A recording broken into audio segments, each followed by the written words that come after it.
Boogie like Benson, I'm a who that. I'm a who that. Long as I'm living, I'm a who that. Lose or winning, I'm a who that. Sports Coma, yeah, this is where we do that. Where we do that, where we do that, where we do that, where we do that, where we do that. Boogie like Benson, I'm a who that. I'm a who that. Sports Coma, this is where we do that. Where we do that. Welcome, welcome, welcome. Somebody please better help. Running this thing like elf. I thank God every day I'm not a felt. Go to YouTube Live with Big Q and the guys. If you ain't ride or die, the bandwagon get flipped. Been marching in, that was way for the ring. I was yelling out your shade for the championship. Bucking on town, duck down. Falcons, pluck, get shut down. Panthers ain't much touchdown. The vision really belong to us now. So much hate on the Saints, you could probably tell. Ever since Bounty Gate hit the NFL. When things seem fishy, then you probably smell the crooked referees or Roger Goodell. Yeah, probably like this, and I'm a who that. Every day I'm living, I'm a who that.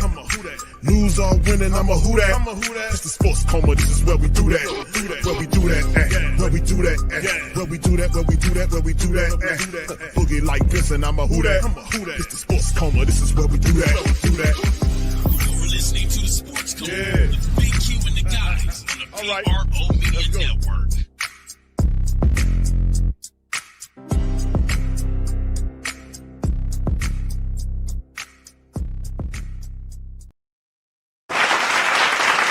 All right. Shout out to the fam. Appreciate y'all for being in this episode of the show. Welcome, welcome, welcome. We're now rocking with the Sports Coma with Big Q and the guys, where we have intense, entertaining, educating, and enlightening sport talk from your favorite sports fam. Shout out to you guys. Appreciate y'all for being in the stream. Much love. Y'all hit that like button, hitting the subscribe button, and also feel free to share the show on your social media feed. Much love to the fam. Happy New Year's Eve to the fam, man. And hope you guys are got your New Year's resolutions all lined up, man, and be about your business, taking care of business, improving in the new year, man, and doing things in the proper way. So shout out to that, and shout out to you guys on that. Also, big ups to FanDuel, a new Sports Coma sponsor. Big ups to them, fam. As you know, the Saints are, I think they're a +3 favorite in the matchup on Sunday at 12 o'clock. Kickoff time in the Mercedes-Benz Dome. So yeah, man, check them out. FanDuel, man, get on that, man, and then get your bets in, man, and get some money off of these Falcons, as brother Jerry calls them, man. All right, so big ups to the fam. Appreciate y'all for being in the stream, man. Let's be about the business, man, the preview in this matchup, because this is the thing that we're dealing with in this matchup, right? We understand and know that this is the final regular season game, man. This is the final regular season game of the 25-26 football year. After this Sunday, there are no more Saints football games. Our journey has come to a stop with the season. Of course, the offseason begins the re-signing of players, Alontae Taylor, Chris Olave, who's having a huge year, so he expects a huge payday. At first, we were thinking, hey, man, it's not going to be on a level of Wilson from the Jets. But, hey, man, you should have signed him about a month or two ago, Mickey Loomis. For whatever reason, you didn't get the deal done. It could have been on Chris Olave's sign to kind of push the deal off so he can get broke off nice and lovely. But they've been negotiating the contract between Olave and the Saints for the last couple of months. We haven't heard anything from it, but perhaps at the end of the year, we will. So in terms of that, two high-profile players, the Saints are looking to re-sign Chris Olave and Alontae Taylor. Those are big. So, and then, of course, there are other guys that I think should get cheaper re-sign deals that earn the right to be back. Luke Fortner, the guy that we drafted, I mean, not drafted, but the guy that the Jaguars picked up and we traded Bing Saunders for. We got the best of that trade. Luke Fortner come in here. And Luke Fortner has played extremely well for the Saints since he's been the starting center because McCoy keeps getting hurt. But he deserves a contract to come back for another additional year. He was very solid at the position. And to be truthful with you, the makeshift offensive line with the three backup guys in it has done a better job running the football than we've seen the starters earlier in the first month or so of the year when they were healthy. We didn't have a consistent running attack. It was just pathetic. But this, you can see that things have synced since then. A lot of players are playing better. And Luke Fortner deserves a contract. Chris Rump II deserves a contract. Stallbird deserves a contract. If you're talking like other players like Q, okay, that's some of the other guys. But what about guys like Demario Davis, Taysom Hill, Cam Jordan? Do they deserve contracts as well? Out of all those players, Cam was the only one that said that he wanted to come back, that he wouldn't be mad coming back. If he doesn't, Cam Jordan will go right to the NFL Network. He already got a job lined up. I guarantee he'll be on NFL Network. He has done numerous appearances on there. He fits in well with that bright-eyed, bushy-tail excitement and energy. He'll chill with the fam for a little bit, then go hit the NFL Network. But outside of that, Cam right now is doing a wonderful job in terms of what he has from a sack perspective. And you can't kick against that, man. But, him balling out like this, but I'm not a nearsighted person. Right? I'm not nearsighted. And what I mean by that is when you look at Cam, let's put Cam on the screen so we can look at his number. 9.5 sacks on the year by Cam Jordan is phenomenal. Let's not get it twisted. That is a phenomenal tally. 29 tackles, 9.5. That's tied 14th in the NFL. He has a couple of forced fumbles to go along with that thing. And let's not be shy or coy about it. He has an opportunity to add at least another sack to this against Kirk Cousins, who can't move. So it could be another multi-sack game for the Saints defense. Cam could very well get another one. I think he will get another one and be 10.5 sacks. But the bottom line is we haven't seen this type of tally from Cam Jordan in 4 years.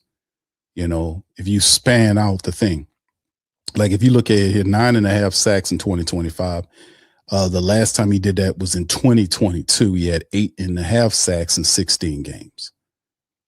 Prior to that, it was 12.5, 7.5, 15. That's when he was really in his bag. But to be this old, to be 80 years old, just kidding, Cam. To be old, to be what his Cam is 36 years old and have 9.5 sacks, which is the most sacks he's had in 4 seasons, is a respectful thing. Now, the Saints bring Cam Jordan back at the right price? I mean, they still owe a number of deals, a lot of dead money on Cam's contract. I can't, and Mickey Loomis, if Cam wants to come back at a cheaper rate, not at the rate that he's been coming back at, if he wants to come back a little cheaper, then I would imagine the Saints would definitely be a team that would definitely entertain that. They're a nostalgic team. I think they would entertain that. But this is the discussion that we see. At what point do you then pivot and move into the future? This is the point. And we've known the Saints put their foot down. They got something good going into the future with this quarterback, the offense, and pieces around them. They found a guy they can move the team forward with. Why not focus on that, right? And people are like, you bring him back. My nostalgic family members want to bring him back. He had 9.5 sacks. Like I said, first time he did that in 4 years.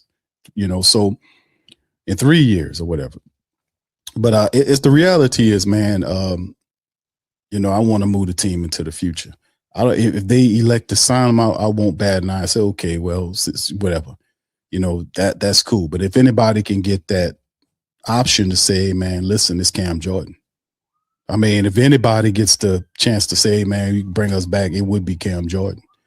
So anyway, these are some of the players that we'll see, and this is one of the main players that'll be guys that'll be factoring in stopping the Atlanta Falcons this upcoming season. But like I said, a few of the guys that we talked about on the team that, that earn contracts, new contracts outside of the big money talent. We talk about Chris Olave or Alontae Taylor or Cam Jordan. You can make mention of shout out to Demario Davis. Demario Davis has 137 tackles right now, is the most that he's ever had at any season in his entire career. He has 137. He has an opportunity to add at least 6 more on top of that to Pierce 140 plus tackles. He'd never done that before. But to do that at his age, both him and Cam Jordan's age, is phenomenal because a lot of times older players tend to fall off, not so much as the quarterback position. You stand up there and this type of stuff. But when you're working in the trenches or playing a real physical position like linebacker or defensive end, fighting in the edges, and you're able to, perform like that, man, that's just phenomenal. But at some point, as a team, you still want to be able to move this thing into the future and find more talent. And the Saints will be picking inside the top 10. So you have opportunities to pick up talented players to then be about the process of recreating or moving or having other players there to move forward. I just recently did a mock draft. Shout out to our Patreon members and our YouTube membership family. The first mock that I did of the season is available to our Patreon and YouTube membership family. By the way, family, we got the new episodes of On Cue with Big Q that will be available as well coming up tomorrow. So we'll have the On Cue with Big Q series covering Keefe D, the guy that was in the car that allegedly shot Tupac and all this kind of stuff. His trial is coming up next year, at this upcoming year in the next few months or so. So we'll look into that case as well as a few other things that we'll talk about on Q with Big Q.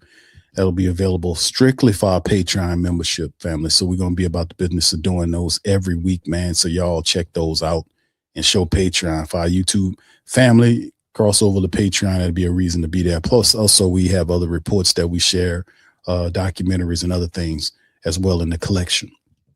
Anyway, let's keep it moving to grooming. So outside of that, we talk about guys that deserve more contracts. How about Audric Estime? Audric Estime had a phenomenal game. He was on a 1-year deal. Do Audric Estime, to you guys, deserve the opportunity to get another look-see? I mean, we were a team that was embattled by injuries that tore up the running back room. Audric Estime was a guy we brought on, and he was the 4th-string running back. Evan Hall was the 5th-string running back, and the Saints was able to create a running attack to stay balanced against the Titans. So it's quite a few things going on there. But like I said, man, it was a phenomenal situation regardless of how you slice it, man. With good play from some of these players, man. So a couple of them. And then, of course, as we get close to the end of the season, we'll kind of go over a laundry list. We actually did this on the special, the mock draft special. We went into the numbers. We went to who's free, who's not, who should come back. And then we factored all that in when it was time to then begin the process of drafting players. We factored all that. It was pretty cool in that first mock draft, man. So if you hadn't had an opportunity to check that thing out, by all means, feel free to check it out. Remember, on FanDuel, man, listen, +3 the Saints are in this matchup according to this, man, and we're going to keep it moving. So y'all might make some more money off these blasted Falcons before the Saints blast the Falcons, if you know what I mean. All right, anyway, man, let's get into the breakdown. Y'all hit the like button as we get moving and grooving on this New Year's Eve edition of the Sports Coma. Shout out to you guys. And here it is, the Saints at 6-10 versus the 79 Falcons. Now, of course, a lot of these numbers for the Saints are different because of the last 8 games that Tyler Shuckers, he's starting his 9th game. He's 5-3 as a rookie starter with the Saints, which is special. That never happened before. We covered the statistics and the breakdown on the previous stream. Y'all check that out. If you didn't have an opportunity to watch the new show called Tyler Shuckers Special, check that one out. And it'll break down the statistics, the stats. We play Louis Riddick. I said Gates. Louis Riddick's breakdown that was 8 months ago, what he said about Tyler Shuck, and it rang true.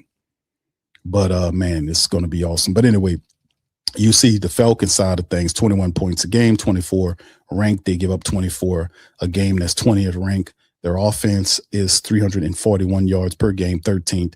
The passing attack is 210.3, which is 19th. They get it on the ground. Bijan Robinson, Tyler Algieri, these are the guys that they play through. They average over 130.6 yards per game. That's top 5 in the NFL. The defense has played much better. Total defense. They are not really good at stopping the run. They've been doing a better job as of recently. 127.4 is what they've done on the season, which is 26 in the NFL. But the passing attack has elevated. You see guys like Xavier Watts and others have really played solidly in the special teams. Xavier Watts is very special. That was a guy I picked over Jonas Sanker, but I'm not mad at the Saints at all. I knew Xavier Watts is a guy that get picks. He did it at Notre Dame. He's doing it for the Falcons. So they made a good move there. You can see all the other stuff they got going on. The punt return average is 27th with 7. They're not really good at that. They're dead last in kickoff return. In terms of that, the turnover margin, they're +8, which is 8th in the NFL. So let's not get away from the fact that the Atlanta Falcons do turn you over. They're +4 right now, which is tied 8th in the entire NFL. The Saints are -3, which is 21st, tied for 21st in the NFL. Time of possession slightly advantage on the stats to the Falcons. You see the touchdowns 36-29. Both teams are very highly penalized. The Saints in the final game of the season, 112 penalties versus 888 yards right there for us. And you can see the Falcons 103, giving up 777 yards. So a lot of discipline issues early on. Now both teams are really playing well. You can look at the Saints offense right now in 18 versus 23, giving up the total offense 312 yards a game, which is 23. They're rushing at 93.4, which is almost dead last in the NFL. You look at the passing attack is 218.5 is 17th ranked. Total defense is in terms of yards 305.5. Rushing at 125 a game, 23. The Saints have improved there over the last 7-8 games. The passing defense is still a top 5 unit in the NFL, only allowing less than 181 yards a game. And it's just one of those things. Just like the Saints, the Falcons have also had a situation where they've improved over the last 3 to 4 games. Falcons are on a 3-game winning streak. The Saints are on a 4-game winning streak. The Saints saying, let me get my hit back, because when they face off against this team coming up, on Sunday, that we're going to be seeing about the business of, hey, man, listen, we got to handle up. We got to punch this team down. The Falcons is a team that we lost to the first time around. And, of course, the Falcons are looking to finish the season by trying to sweep the Saints. They're trying to go 8-9 on the season and 4-4 at home if they can do it, which they won't. And the Saints going to finish at 7-10. So the Falcons will finish at 7-10, my estimation. So anyway, as we look into it, let's get right into the breakdown here. And then, of course, after that, I'll give my keys to victory for this matchup. You can see right here the matchup indicator, giving the Falcons 53.5% versus the Saints 46.1%, but yet the line is +3 for the black and gold.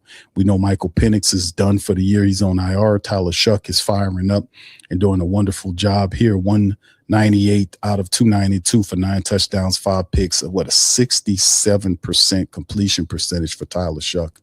Actually 68%, on what he's doing. He's just phenomenal, man. And handling up, his rating is 92.1. So people saying one of the main reasons the Saints is getting success is high play at the quarterback position. You would be right, sir and ma'am.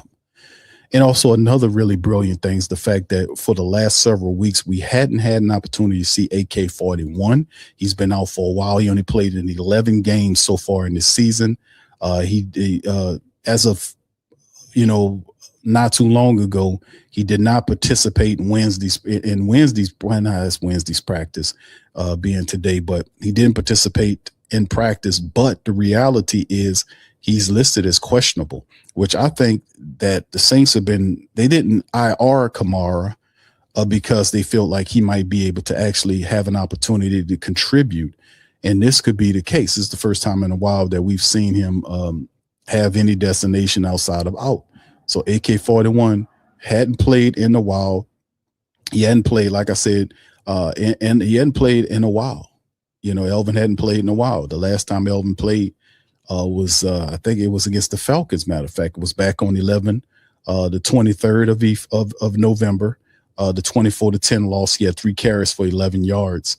And that's the last time he played was against the Falcons. And now he'll have an opportunity to play against the Falcons. Yeah, I do believe that unless something changed, that AK-41 will get an opportunity to come back to help the Saints finish strong at the end of the year, which would be really cool, by the way. Chris Olave doing his thing, 100 catches, 9 touchdowns, over 1,100 yards. Phenomenal. This is an all-star Pro Bowl season for Chris Olave. It's a contract year for Chris Olave. He does have that extra year attached to him as $15 million for the Saints. The Saints are looking to renegotiate. They've been renegotiating with him. We'll see how that looks. Cam Jordan, 9.5 sacks, man, on a season at 36 years of age in the final year of his contract. And DeMario, more tackles than he ever had in his career, 137. So phenomenal from the veterans stepping up toward the back end of the season to kind of do some positive stuff. Michael Penix is out, so we do realize Kirk Cousins is in for the game. We'll go over all the numbers and all this kind of stuff as we keep it moving. Bijan Robinson over 1,400 yards. He's doing a phenomenal job doing what he does. You see Pitts is having a stellar year, 82 catches, 5 touchdowns, and 870 yards. So he's having a really phenomenal year. He's been catching a lot of hell lately, people criticizing him, but he's having a solid campaign this year.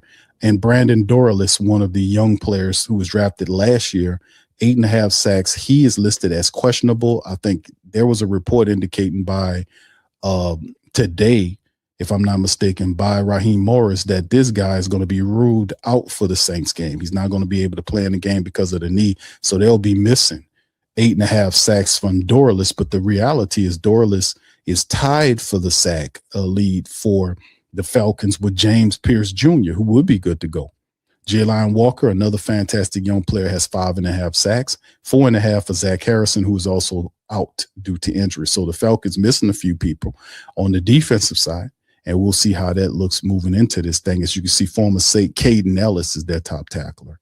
So that's some of the stuff. And, of course, look at the injury list. Mason Tipton is questionable, game time decision with a groin issue. Kevin Austin Jr. has really excelled with minutes given them because of Mason Tipton's absence. Cesar Ruiz is listed as questionable for this matchup as well.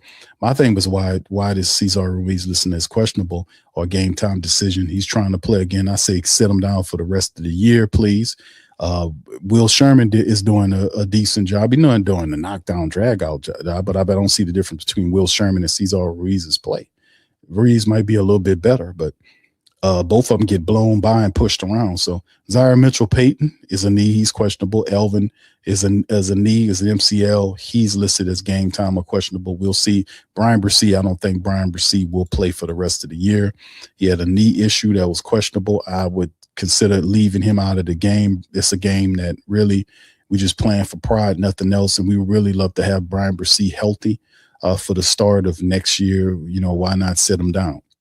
And, of course, like I said, Michael Hughes, the cornerback, he'll be out for this game. Dorlus will be also out for this game, according to what Raheem Morris says. If it changes, we'll let you know. Questionable is Mike Ford and Josh Woods, along with offensive tackle Tyron Wheatley Jr., who's on the IR. This is how it is. The last 4 games, Saints are 4-1 out of the last 5. Should have been 5-1.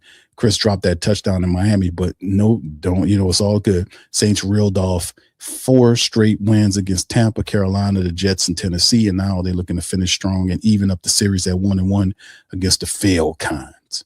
Now, the Falcons have their own winning streak going. They beat the same Tampa Bay Buccaneer team who's free. Everybody beating Tampa Bay. They're free falling. Arizona, and then they had a really good game where they surprised a lot of people. They surprised a lot of people by beating the Rams on Monday night, 27-24. So they're coming into the game a little on a short week. Will that impact them in the Mercedes-Benz Dome? We'll see how it all looks, man. But they're 3-2 over the last 5. Saints are 4-1. Both teams on winning streaks. Saints 4, the Falcons with 3. It'll decide on, it'll be coming down to who can get it done. Who can get it done and who can get it done indeed. So it's going to be interesting, man. A shuck up against Kirk Cousins.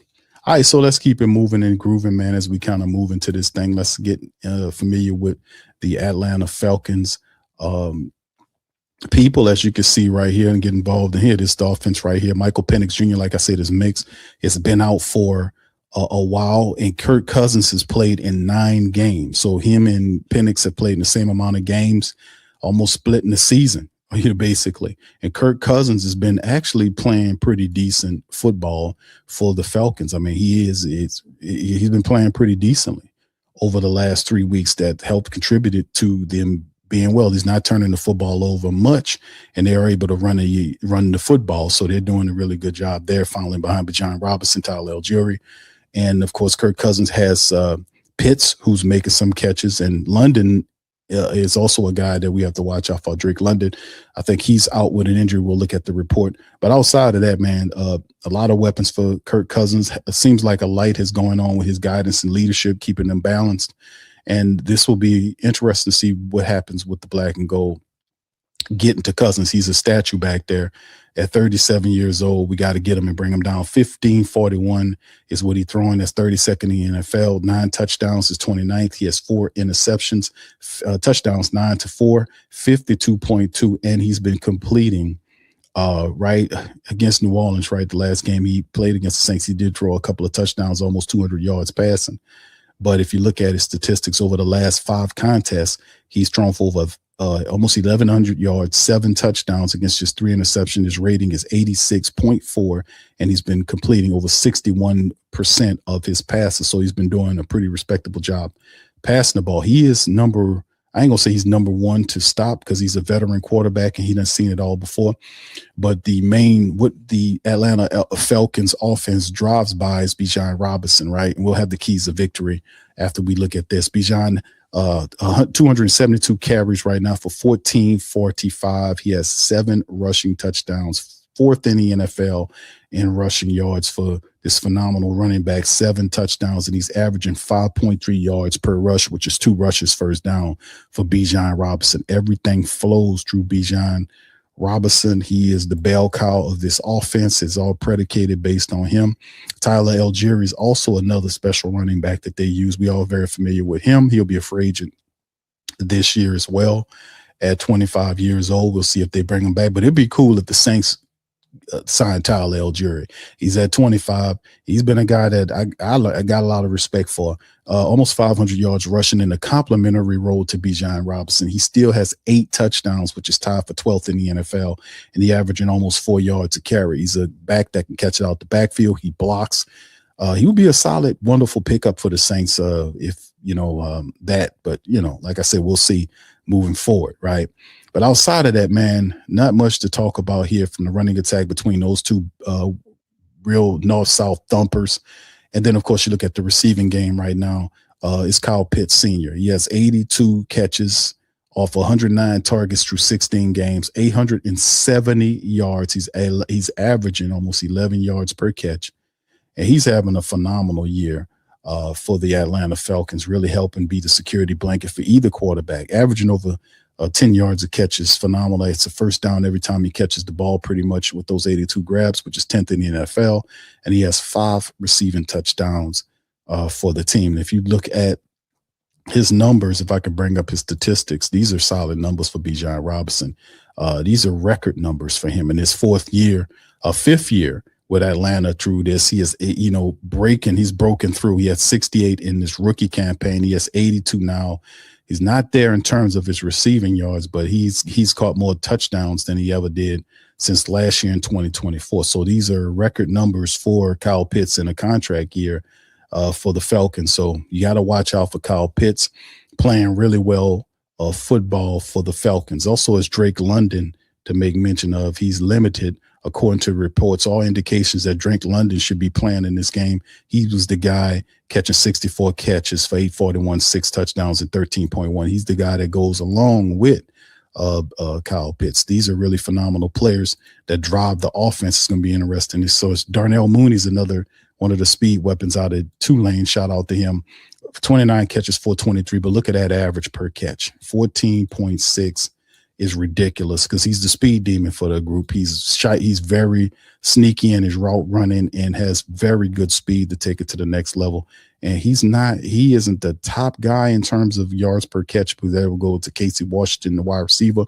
But in terms of him and what he's doing, because really Washington only had 14 targets, only 6 catches, but Darnell Mooney it's a serious deal. He's a stretcher. He's the one, the guy that lulls you to sleep, the slot guy, takes the top off the defense. You got to be very mindful at all times where Darnell Mooney is. Then on the defensive side, we talked about Brandon Dorless, who is, I think he's going to be out for this game. James Pierce, another phenomenal player right there for the team. And we talked about Pierce from Tennessee last year. We knew he was going to be something. For him, 8.5 sacks, tied for the lead with Brandon Dorless. Jelon Walker, who was another one of their top picks for the team right now with 5.5 sacks. for them as well. And that's how it go in terms of their sackers. In total tackles, you look at from that side of the thing, from the pine right here is Caden Ellis is the top guy, followed by Jesse Bates. Bates has 3 interceptions. He's second behind Xavier Watts, who's also in the top 3. So Watts leads the teams in picks. In terms of 5 of them, he's a phenomenal player in his own right. He has 89 total tackles. This is a phenomenal class we talked about that is helping the defense, whereas James Pierce, Jr., Xavier Watts, Jalon Walker, those guys, even Dorless from the previous draft class, these are guys that are really impactful and that makes a bright future for Atlanta on defense, right? So these are some of the players. So the assistant, Caden Ellis, Jesse Bates, Xavier Watts, Devon Dablo, the linebacker, and A.J. Terrell, those are the top tacklers right there. Like I said, Xavier Watts and Bates are 1 and 2 in picks. The next guy will be D. Elford. And then, of course, you look at the kick return or the side of it right now. You see a couple of those guys there. But what's interesting about this is we approach this game knowing that this is a talent. Both teams are playing really well. We're going to be in their building, which means it's going to be loud. It's going to be boisterous. It's a hate week, which means we got to be able to take care of business and slap the Falcons down in their building and quiet them up. That means we have to start fast. We can't allow the referees to be a part of the game. Unlike the Tennessee Titan game, we started slow and we didn't pick up offensively into the second half, where we scored a number of touchdowns to kind of get to take the door off the game and possess it. In this game, I would like for us, since we're being in Falcon territory, to start fast to take the crowd out of it. So that's a part of it. We'll get to the keys of victory momentarily. But Kirk Cousins, man, like we're showing you right here, the depth chart here. At the quarterback, Bijan Robinson, Drake London is questionable, but should be good to go. Darnell Mooney, and they have David Stills here as well. Kyle Pitts is having a stellar year. And, of course, Jake Matthews, Bergeron, Newsel, Lickstrom, and Elijah Wilkinson are the offensive line for this team. And like I say, if you look at them, and they've really – and this is the last 5 games, fam. Pay attention to this statistic, right? Over the last 5 games, look how the Atlanta Falcons offensive line have kept Kirk Cousins from being sacked, right? Look at this. He's been sacked twice in the Jets game, which was a loss, right? His QBR was 32.8. He still threw 1 touchdown in the game and had 234 yards. He was sacked twice in the game. The next game, he had a sack there. They got blown out by Seattle. It's just a better team. And then, of course, you can see they have not allowed him to be hit that much. So over the last 5 games, right, the Falcons have kept him upright. He's had 5 times he's been sacked in 5 games. So it's like a sack a game, right?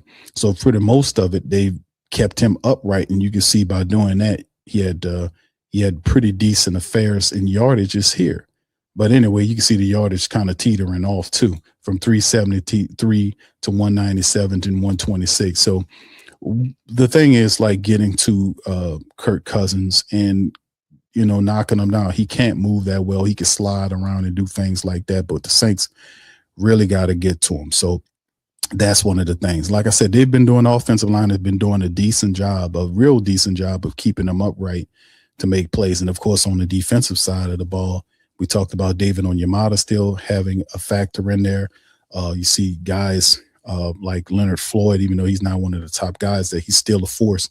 Devon Dablo was another player that had a lot of tackles in the previous game. Caden Ellen leads the team in tackles. Jalon Walker has really stepped up. James Pierce Jr. has been used really well in that rotation. And then in the secondary, the safeties are solid with Jesse Bates and Xavier Watts. Like I said, they combined together for 8 interceptions between both of them. So you got to respect the game with the safeties. We got to watch out for that. Mike Hughes will be out for the game, so Kobe Bryant more than likely be the guy that step in with D. Alford at the nickel position. So we'll watch out for that. Zane Gonzalez and Bradley Pinion will be the place kicker and punter for the team, and we just have to pay attention to that. So like I said, they've been playing very decent football over the last 3 games. Kirk Cousins not turning the football over. That's respectable, and we just have to pay attention to that. And the name of the game for the Saints is ultimately to galvanize and get pressure as much as we can conjure up on the Atlanta Falcons to make it a rough day, right? That's what we need to concentrate on. Let's hit this up, right? These are the team statistics for our black and gold squad. Tyler Shuck, 10 games played, right? Played in 10 games. Started 8, but he has played in 10 games, but started 8 games. Or is it, I think it was over the last 8 games. He's been really impressive. But 198 for 292 for 67, almost 68% completion rating is ridiculous. Almost 68% completion rating for a rookie quarterback. The thing that's really interesting about Tyler Shuck is that he's not a like rookie. The guy's like 26 years old. So he's a very mature football player. 7 years worth of college, a lot of mental work he's been doing on the game. Lou Riddick talked about his relationship with the Brahms at Louisville, which was a great point. The Brahms do a really good job in dealing with the quarterbacks up there. They got Tyler Shuck prepared. That was a caveat that, I missed on, but Louis Riddick, he hit that. I did a little research behind that and seen what he was talking about. But Tyler Shuck at 26 years old, 5-3 as the starting quarterback, all kind of records he's shattered as a rookie quarterback, and another record that he can get if he has a blowout game against the Falcons, which I think he will have, which he'll out of all the records that we've seen happen for New Orleans Saints, we've never had a rookie quarterback to win Rookie of the Year for us. Never happened. Tyler Shuck could really do that. If he has a knockdown, drag out, bomb out game against the Atlanta Falcons, I think he'll achieve that. I think he will achieve that. So can we expect a 400-yard passing performance against the Falcons? With those safeties, with Bates and Watts back there, we're going to see what the Saints have dialed up, but I guarantee you that Kellen Moore going into this game saying, Tyler, we're going to get you that offensive Rookie of the Year trophy. We're going to get it for you. That's pretty cool. But like I said, he's a big part of what's going to happen here for our team too. Hit that like button, fam, as we get going in this thing. Hit that like button, man, and the share button. If you're listening on X, hit that retweet, and then retweet the show again. Help us out over there. All right, anyway, keeping it moving. Alvin Kamara is the top rushing 471 for the Saints right now. AK-41 is sitting up and listed as questionable, but he didn't to participate in Wednesday's practice, but all indications is the reason why Alvin Kamara wasn't shelved like Devon Valley was or any of these guys because they still think that Alvin could help the Saints. And the last, like I just mentioned, where he got hurt, this is a time around where Alvin Kamara would be a big addition, a big help for the Saints team that is down to its 4th string running back. AK-41 would definitely be a help there. And I think he plays in this game barring unforeseen setback. I think Elvin would love to be in this matchup to even it up against the Falcons, right? So he'll be there. But if not, then you'll see the likes of Audric Estime, who had a phenomenal game last week, doing his thing. And as you see, Audric Estime playing so well, man, you can see during so far, he's averaging 5.4 yards a carry. He broke several runs in the game, finding cracks and crevices, the run behind, and he had a home run hit to help the Saints explode. So to have AK-41, Audric Estime, they'll have Taysom Hill with Evan Hall there. So the Saints will use those guys to get through running against the Falcons. The receiving threats, you see Chris Olave with 100 catches on the season. That's his blazing numbers out. He's breaking through. Chris Olave have phenomenal numbers. These are career-defining numbers for Chris Olave in a contract year. As you could tell, you can look at his statistics. The greatest year he's had was the second year in 2023 with 87 catches. He's blown by that. He got 100. More targets than he's ever had. He's going to play his 17 game. That's more games than he ever played. He's at 1163, which blows past his 23 total, right? He has more touchdowns than he ever had. So it's a big year for for Chris Olave. He's questionable with, I think he has a back issue, but he will play in this game, man. He wouldn't miss it for the world. So shout out to Chris Olave averaging, man, 11.6 yards per catch. 100 catches, that's 6th in the NFL. 1163 on the catches, that's 7th. So is the touchdowns. He's big time. Chris Olave could bear, if with a monster game, another 10 catch game, man.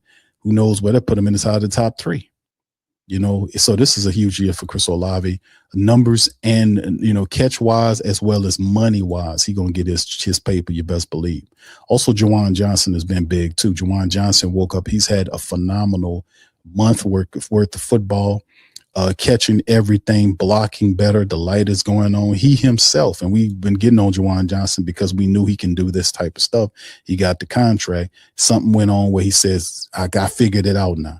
So he has more catches than he's ever had. 74 catches. This is elite. He'll have 80 catches this year, and that is what you're supposed to do.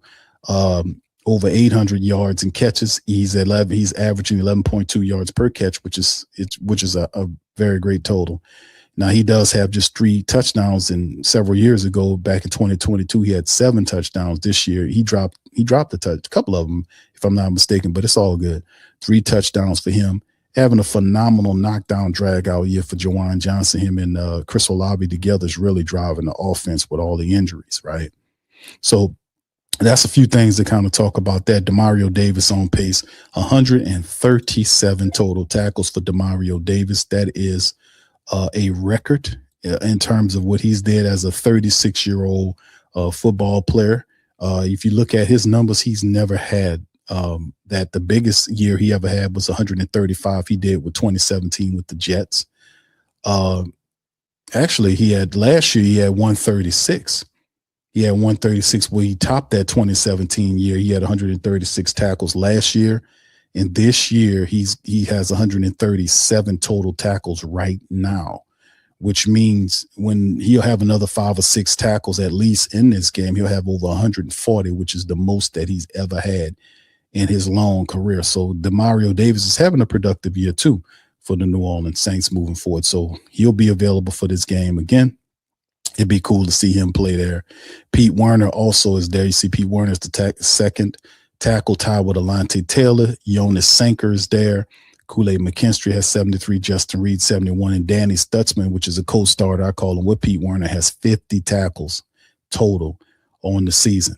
Now we talk about the sack game for the Saints, 9.5 for Cam Jordan, 8.5 from Chase Young. Where you at, KT? Carl Granderson, 4.5. A lot of people pick Carl Granderson to be that guy to lead the team in sacks this year. Remember I did that poll? Well, guess what? It is Cam Jordan with 9.5. He'll get another sack in this game against Kirk Cousins. Saints going to have at least 2 or 3 sacks in this game. And Chase Young played in 11 games, fam. In just 11 games. He missed a great deal of games. He missed a month worth of football. And then imagine what his totals could have been if he played that original month. He would be double digits, man. 8.5 sacks right now in just 11 games. It's crazy work.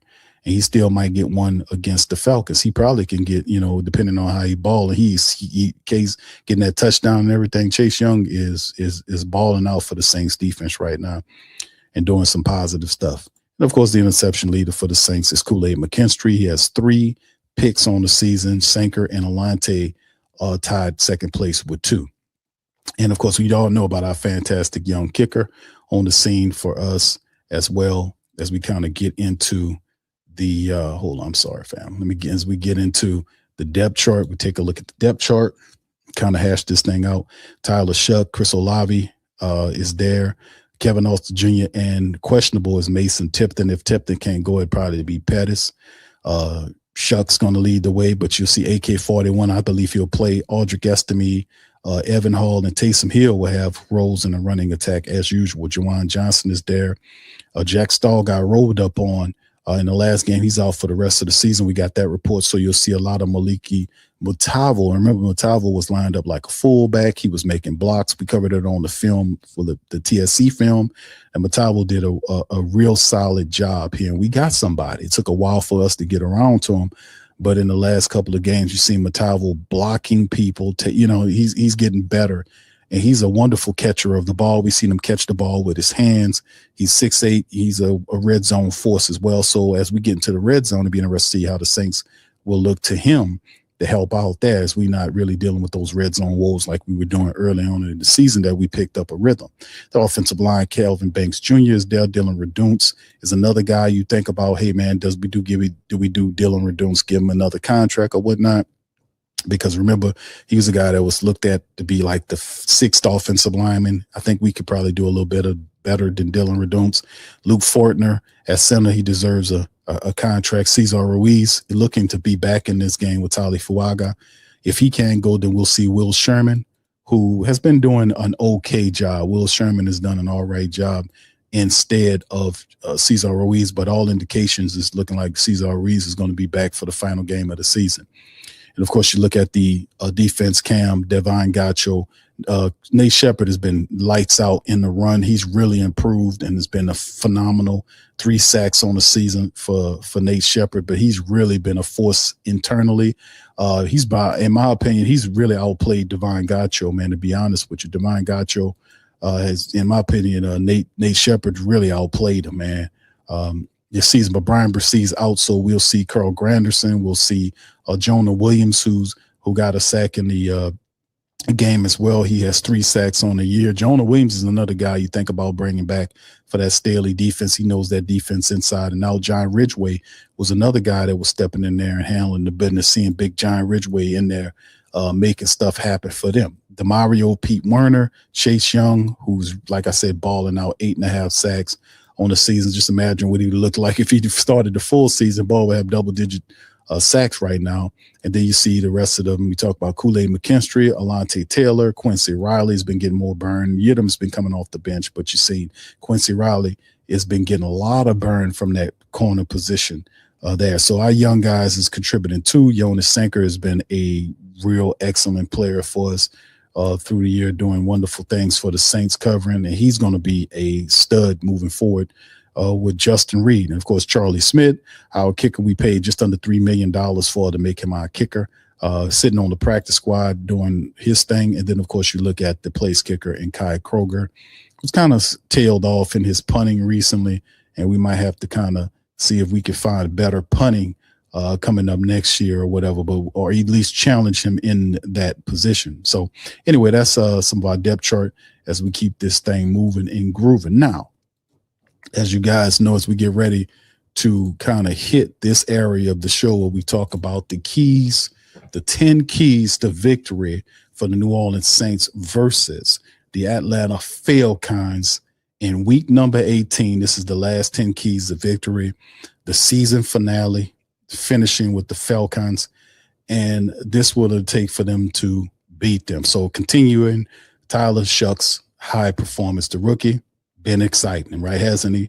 Last 2 games with 300 plus yards, career high. He had a 33-yard game, a passer rating of 89.5%. He had one at 442.4. The Saints need to maintain that efficient passing. His completing his passes this season at 68%. That's crazy work for a rookie. But like I said, he's a rookie, but not really a rookie because he's 26 years old, seeing the game. The game is slowed down for Tyler Shuck. He's processing it. Kellen Moore's wrapping the playbook around him. And you can see the plays he's running. He's very comfortable with running. He makes really precise throws, and his throws get there lickety split. He got a cannon for an arm. His decision-making ability at times is really picking up, knowing when he see green to take off. He has the athleticism to get there. Plus, he is really good at sliding to avoid taking a hit. Sometimes he holds on to the ball a little too longer, but we can't all be perfect, right? That's the first key is continue Tyler Shuck's high performance. That right there will help you beat this Falcon team. Number 2, from a defensive standpoint, the Saints got to neutralize Bijan Robinson. We got to shut him down. Falcons defense averages over 127 yards per game. If the Saints contain Robinson, I know I can't stop him, but if you can contain him, it can force the Falcons to pass more with Kirk Cousins against a solid Saints secondary that's ranked in the top 5. So this will be a pretty good seam. But we as a secondary have been doing a real good job of holding teams to like 180 yards, a little bit more than 180 yards a game. So that is something that we have to focus on and continue to do. Third key of victory is that we got to protect the QB, right? Saints got to do a good job. The Falcons are tied for second NFL. They have 53 sacks, right? So they second NFL. They get after you. A lot of sacks there for the Falcons. That's the number one thing. So Tyler Shuck can't sit there and hold on to the ball. We got to get the ball out because the Falcons are really good at getting to you on the season. So the Saints have given up about 20 plus sacks in 10 games with Tyler Shuck. The offensive line has to improve there. We did a good job against teams over the last 3 weeks. We got to continue to do that and have an all-out effort to close out the season. We got to throw everything up against the wall. You got to protect Tyler Shuck from the pass rush of the Falcons.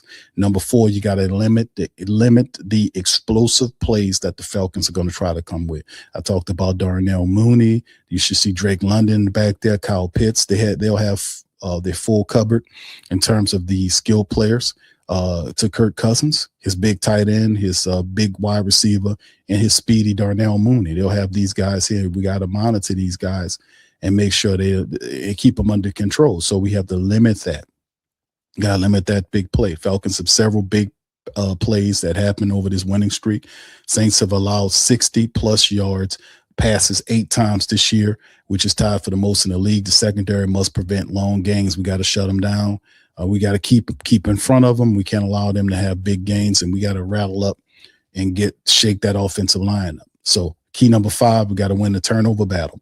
Shuck has been more careful with the ball recently with 0 interceptions the last 3 games, and that's one of the keys while we're winning. We got to maintain this trend.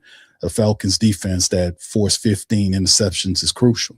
So they try to get after you. They try to get the picks and all this kind of stuff. We got to protect them, and we got to win that turnover battle. Keep them turnovers down. Keep them miscues down. Number 6, the red zone efficiency. Prior meeting, the Saints were stopped at the goal line multiple times. Y'all remember that? Saints need to convert to scoring opportunities, man. When we get an opportunity to score, we got to do it, especially in the red zone. Shuck has a 133.6 passer rating in the red zone this year. So his numbers are improving there. So the red zone, skeleton monsters, the abominable snowmen with vampire teeth, none of that exists in the red zone no more. The Saints have changed the philosophy on the red zone. When they get there, it's no longer the red zone.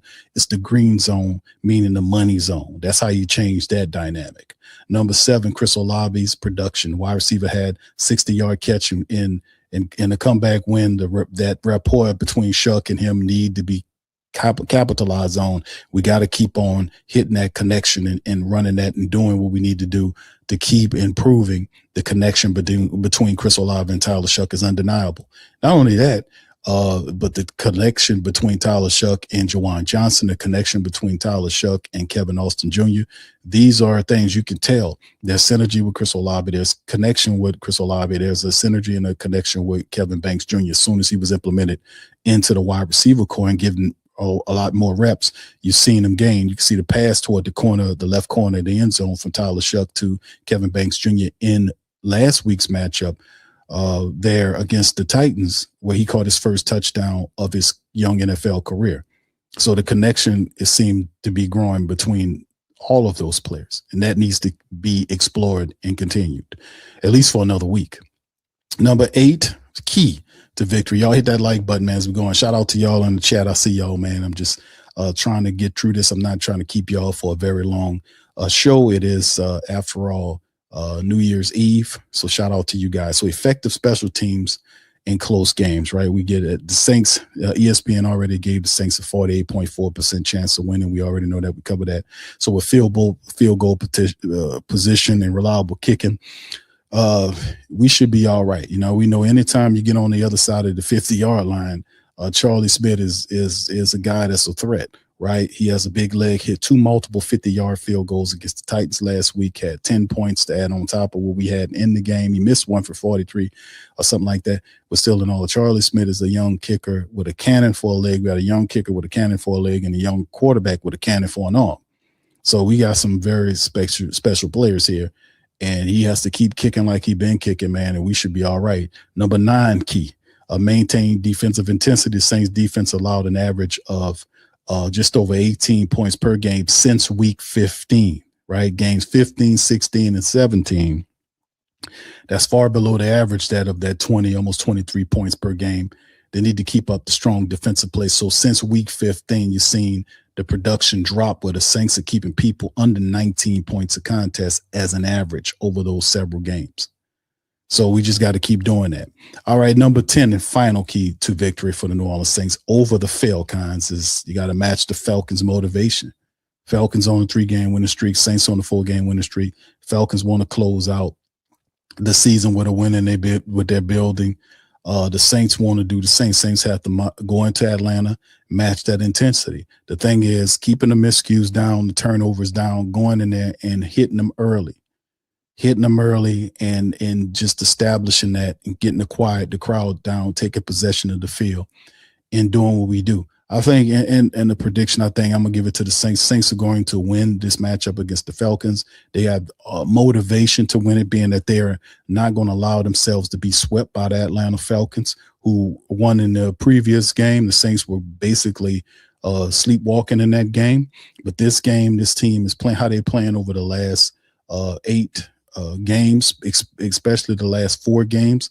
They found an identity. They found how to play. They're adding, even though we had struggled with the running attack, Audric Estime, the 4th-string running back, came alive to help us.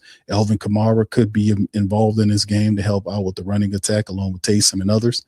And then you see something positive going on. We should get Mason Tipton back for a speed weapon. So you'll see that Tyler Shuck should have access to a vertical passing game to get up and down the field against the Falcons, man. We'll have a running attack to kind of add mix in there, plus Shuck's scrambling ability, not turning the ball over and being on guard with that crowd. We have to be able to make sure we have our communication strong so we don't hit false starts and all that kind of stuff, because they're going to be loud cheering in the Falcons building. So we got to go in and make sure that regardless of what happens, that we know what we need to do in a loud environment, which is Kellen Moore's working on that. And we got to make sure that this is that we close out with a victory, get our 5th straight win, and finish the season 7-10 heading into the offseason. That's all we can do at this point, is to play with that reckless abandon, leave it all on the field. And I think this will be one of the games where Kellen Moore will be throwing it. I think Kellen Moore is going to have a vertical game where he's going to be getting Tyler Shuck to throw that damn ball. It won't be no conservative affair. It's going to be one where he's trying, I'm telling you, he's trying to get him that rookie of the year. If he has a 3+ 100, another 300 game, 400, he get 403 touchdowns or something like that against the Falcons and blow the top off the Mercedes-Benz Stadium.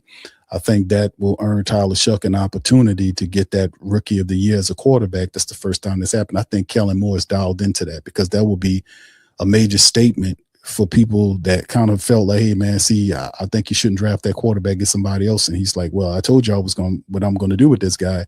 And for him to call a game which Tyler Shuck blows out the Falcons, has 400 yards passing, multiple touchdowns in the game, will cement him for Rookie of the Year honor. They look at the quarterback, they love the diva position, and that will be special, because that will basically, galvanize a lot of the naysayers up Tyler Shuck and say, hey, man, listen, nobody never done that before. So that'll put him in rarefied air. He already broke several records that put him in the same talking lanes as Archie Manning and Drew Brees, who are current Saints legends. But to get the Rookie of the Year, that's something that we've never seen happen. So we'll see how it all goes. But my call is the Saints over the Falcons. I don't think it'll be a blowout. I hope it would be, but I think it'll be a close game. But at the same time, it'll be a real interesting affair, because both teams are playing really well. They're both on current winning streaks, and they're playing for basically pride. The Saints are not going to get swept. They want to finish on a high note, and I think that'll be enough for them to get the damn job done. Hit the like button. Come on. Anyway, with that being said, shout out to you guys. Appreciate y'all being in this live. I will return on Friday. I will be back on Friday to talk about all the haps and what's going on with the Saints. Pelican post-game report is tonight. Pels match up against the Chi-Town Bulls on New Year's Eve. Can the Pelicans end 2026 with a victory? We also have new content that's on a Tough Tiger Talk. Tomorrow we'll be previewing the transfer portal for the LSU Tigers. Go Tigers. And also we'll have more boxing talks. Anthony Joshua's current situation, got in a wreck in Nigeria. His best friend and trainer were killed in the truck. He got out of there with minor scrapes. That's very interesting. We'll cover all that. Plus on our Patreon, On Cue with Big Q News Show, we're talking about Stephon Diggs situation that occurred, as well as Keefe D involved in the Tupac murder. We covered all that on the latest episode of Patreon's On Cue with Big Q. That's only for our Patreon people. Y'all check that out. All right. If you're interested, join Patreon at patreon.com/the Pro Media Network. Shout out to FanDuel, man. Y'all get y'all bets in on FanDuel and check out all the latest stuff right there and make some money off of these, kicking the Falcons' teeth in, man. How about that? So with that being said, man, I'm going to get on up out of here, man. I appreciate y'all. Have a happy new year. Get them resolutions in there and stay on code at all times. With your plans of improving and getting better. Stay on code, and we're gonna do this thing. Much love, peace, and who that. Yeah, boogie like Benson, I'm a who that. I'm a who that. Long as I'm living, I'm a who that. Lose or winning, I'm a who that. Sports Coma, yeah, this is where we do that. Where we do that, where we do that, where we do that, where we do that, where we do that. Boogie like Benson, I'm a who that. I'm a who that. Sports Coma, this is where we do that. Where we do that. Welcome. Somebody please better help. Running this thing like Elf. I thank God every day I'm not a Falcon. Go to YouTube Live with Big Q and the guys. If you ain't ride or die, the bandwagon get flipped. Been marching in, that was way for the ring. I was yelling out your shame for the championship. Bucking on town, duck down. Falcons, pluck, get shut down. Panthers ain't much touchdown. The vision really belong to us now. So much hate on the Saints, you could probably tell. Ever since Bounty Gate hit the NFL, when things seem fishy and you probably smell the crooked referees on Roger Goodell. Yeah, bugging like this and I'm a who that. Every day I'm living, I'm a who that. Lose or winning, I'm a who that. It's the Sports Coma, this is where we do that. Where we do that, where we do that, where we do that, where we do that, where we do that. Boogie like this and I'm a who that. It's the Sports Coma, this is where we do that. You're listening to the Sports Coma with Big Q and the guys on the PRO Media Network.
Hey, New Orleans! Whether you're catching up on Saints news at Jackson Square, checking Pelicans scores in the Garden District, or staying updated on LSU while grabbing coffee in the French Quarter, there's one place that keeps you connected to everything that matters in our city. From Bourbon Street to the Superdome, from Preservation Hall to the Riverfront, New Orleanians are staying in the know with the WhoDatDaily.com, your daily source for Saints, Pelicans, LSU, and all the sports, music, and culture that makes our city special. At work downtown, at a game in the Dome, or just relaxing by the Mississippi, wherever life takes you in the Big Easy, you can stay connected. Because when you're from New Orleans, you don't just live here. You stay in the NO. That's stay in the know. Visit the WhoDatDaily.com and never miss what matters most to Who Dat Nation. Welcome to the Pro Shop, where we create authentic NOLA-inspired clothing for men, women, and children. From Saints jerseys to Pelicans gear, everything's crafted right here in New Orleans. Whether you're shopping the Pro Shop, the Pel Shop, or the Pro Shop Kids, we've got your whole family covered with genuine merchandise that represents our city's spirit. Check for links in the description section below.